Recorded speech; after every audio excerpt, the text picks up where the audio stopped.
Coming up on Mountain News this morning, we have an update on FEMA and the amount of money being given to people in our region to help them recover from devastating flooding. And Congressman Hal Rogers seeks a long-term solution to prevent more flooding here in eastern Kentucky. Dedicated to eastern and southern Kentucky, this is WYMT Mountain News this morning. Hey, and a good Friday morning to you. It is Friday, August 19th as we start football this season, and Brandon Robinson's back in the house today, which is a good news. Welcome back in, Brandon. It's kind of a Monday, Friday for you, I guess. Yeah, it is. Yeah, two for one. Friday, but we appreciate Paige Noel filling in this week, giving Cameron and I a much-needed break. We both had 4 days off this week. Of course, I had a couple of days off last week, but got a good report on Monday up at the doctor in Cleveland. We'll have more on that on Facebook here in a little bit, on my Facebook anyway.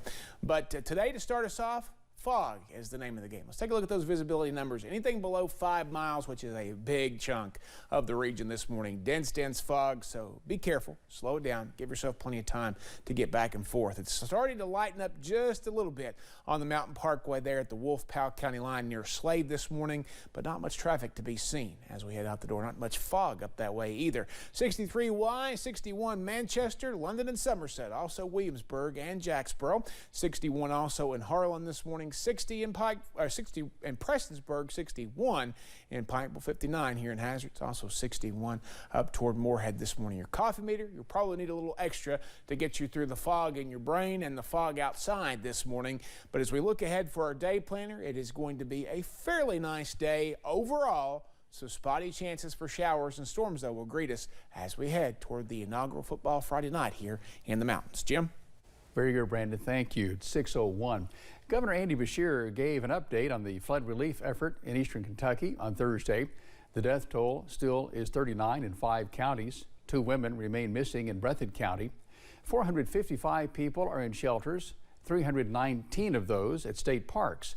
More than 2,600 service connections are still without water, and more than 22,000 are under a boil water advisory.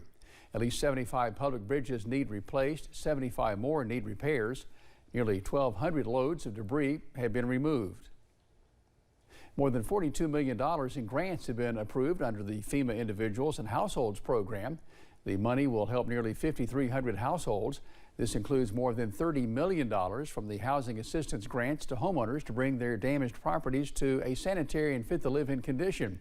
An additional $8 million in other needs assistance provides grants to applicants for more immediate needs such as medical and dental expenses, moving and storage, funeral cost, and child care. Governor Beshear says as far as the FEMA application process, there is more transparency on claims. So a lot of moving pieces, and we're going to try to further drill down on the different buckets. How many are pending? How many have been denied? How many have been denied and then later approved? What are the reasons? Governor Beshear says more transparency and more numbers will help families to know the additional work that they need to do. Kentuckians can apply through FEMA at disasterassistance.gov. One family in Pike County is remaining persistent after being denied assistance 5 times. WYMT's Jordan Mullins has more from the Tackett family, who continue to search for help and for answers. Kara Tackett and her family have lived on Elkhorn Creek Road in the Shelby Gap area of Pike County for generations, only to see their family property destroyed by floodwaters 3 weeks ago. I really didn't even have time to process, and I didn't think. I've lived here, I've lived on this property for 33 years. I've never seen water come up in the yard. I've never seen it break over the bank, ever. With 4 generations currently living on the property, Tackett's home and her grandmother's home were hit the hardest. Tackett also has several children with another on the way. We have got 6 altogether and soon to be 7. Little man will be here towards the end of November. Tackett and her family, like many others, reached out for help from FEMA, but were denied. After appealing their case, they were denied another 3 times in a single day. FEMA has been very nice, and they've been very helpful in person. I can't say anything negative about their character or about them helping if we've been there in person, but we've gotten 4 denials. But Tackett plans to appeal again, keeping hope alive and remaining thankful her family was not hurt. Just got to keep the faith. That's it. That's all there is. Be thankful for what we do have. Be thankful that we are still alive when we are together. And we continue to pray for those families that have lost the ultimate losses and have given the ultimate sacrifices for this. I couldn't imagine. Remaining persistent amid adversity as her family looks to save their homes for the next generation. In Pike County, Jordan Mullins, WYMT Mountain News. And following our meeting with Tackett, she let us know she had heard from a FEMA representative about her family's 5th denial. She says her family has been separated and are living in several different homes at the moment, but are unsure of what to do with another baby on the way. A group of 6 lawyers from a Lexington law firm are headed to Letcher County today to do work with flood victims dealing with FEMA denial letters. Several associates from Dinsmore and Stoll will be available from 10 to 3 today at the Pine Mountain Grill at Whitesburg. The lawyers will be offering free legal assistance for families who have been denied by FEMA.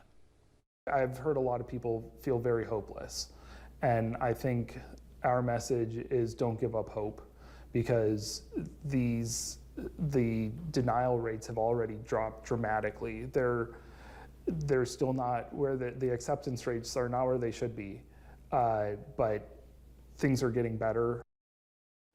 Anyone needing help should bring all documentation related to your FEMA claim, including logins, passwords, insurance policies, and contractor quotes. ARH continues to help Eastern Kentucky, collecting donations and supplies for people who lost everything, including some of its own employees. Brian Lucas is a Letcher County native and the clinical engineering director at ARH. He was home when floodwaters started rising. His family has lost their house, their cars, and most of their possessions. Yesterday, he met with Congressman Andy Barr, who supported the emergency declaration for Eastern Kentucky, but says the region is not getting enough help. FEMA did respond, and the president responded with the declaration, but that's not good enough, because what we're hearing is that some of the FEMA assistance that's coming through is delayed, and it's far too little.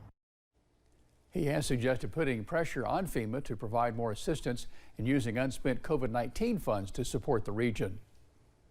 A longtime Eastern Kentucky congressman says a long-term solution to flooding in the region is needed.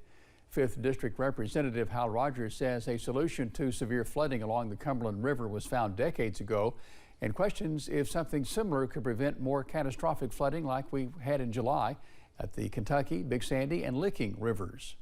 So I think we have to plan for the future, and I'm already in touch with the Corps of Engineers to talk about what could we do on the Kentucky River especially. He also says people need to keep in mind the Kentucky River is much different than the Cumberland, with smaller, sharper, and deeper valleys. He says the Corps of Engineers could provide the analysis for that area and along creeks and streams if you can get money appropriated for a study. Members of the RE community in Perry County met last night in an attempt to save the historic Home Place Community Center. The center has been a gathering point for generations, but in July, floodwaters tore through a lot of the property at Home Place, damaging memories. Last night, community members met with one goal in mind: preserving property that the E.O. Robinson Mountain Fund announced might have to be demolished, including a log cabin that was built in the 1930s. It was built with all traditional material in an all traditional way, and it was the first dorm for the workers who came here. My mother was one of the original workers, and she stayed there. WYMT reached out to the directors of Home Place Community Center for comment, but they declined, referring to their announcement saying they plan to do what is safest for the community.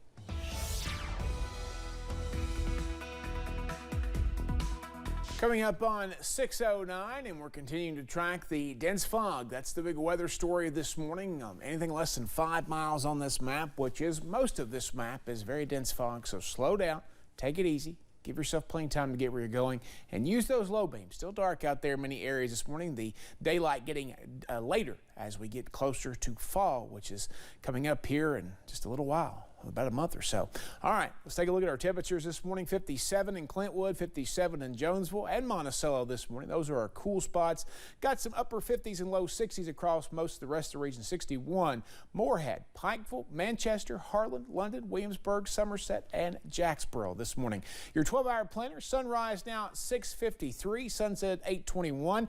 Patchy fog this morning, dense in spots, sunny skies for a while. Then as we head toward lunchtime, we'll pick up some stray rain chances. Temperatures get into the low 80s today. And then as we head toward football Friday night, the first one in the mountains for the 2022 season, we'll see some scattered chances for showers and storms start to pick up. Jim? Thanks, Brandon, and we thank you for joining us for Mountain News this morning. Coming up, Kentucky continues to see an increase of overdose deaths caused by fentanyl, causing concern among state leaders.